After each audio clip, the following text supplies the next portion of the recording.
అందరికీ నమస్కారం.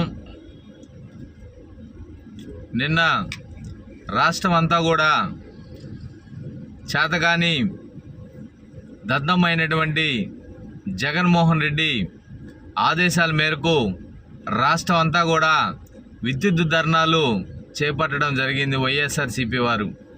నేను ఒకటే అడుగుతున్నా, మా సూలూరుపేట మాజీ శాసనసభ్యులైనటువంటి కిలివేటి సంజీవయ్య గారు, మీ హయాంలో 5 ఏళ్ల హయాంలో ఎన్నిసార్లు కరెంటు ఛార్జీలు పెంచారని చెప్పి నేను అడుగుతా ఉన్నా.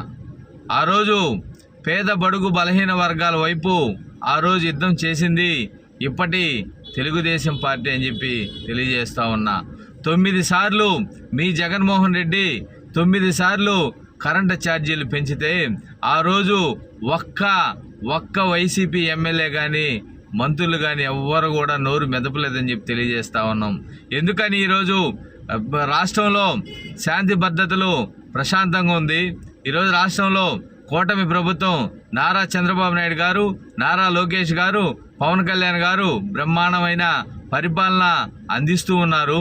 ఈ టైంలో మీరు ఏదో ఒక విధంగా అయ్యో ఈ రాష్ట్రానికి చంద్రబాబు నాయుడు గారు మంచి చేసేస్తున్నారు, ఈ రాష్ట్రానికి లోకేష్ బాబు గారు మంచి చేస్తున్నారు, ఈ రాష్ట్రానికి పవన్ కళ్యాణ్ గారు మంచి చేస్తున్నారు, రాబోయే కాలంలో మనకు ఎవ్వరు కూడా ఓట్లు వేయరు, మనం ఏదో ఒక విధంగా చిచ్చు పెడదాము, ఏదో ఒక విధంగా ప్రజల్ని అబద్ధత భావంలోకి తీసుకుపోదాం, ఏదో ఒక విధంగా మోసం చేద్దాం అని చెప్పేసి కళ్ళబుల్లి మాటలు చెప్పితే ఈరోజు రాష్ట్ర ప్రజలు ఇనే పరిస్థితులు లేదని చెప్పి తెలియజేస్తా ఉన్నాం.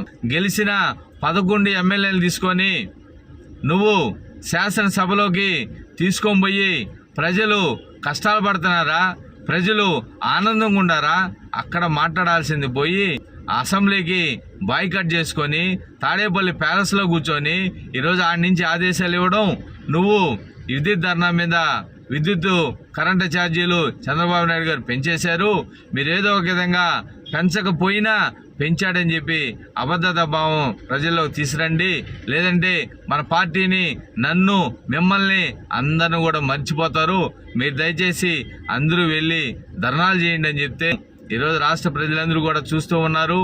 మీ మోసపూరిత రాజకీయాన్ని ఈ ఆంధ్ర రాష్ట్రంలో తరిమి కొడతారు రాష్ట్ర ప్రజలని చెప్పి తెలియజేస్తూ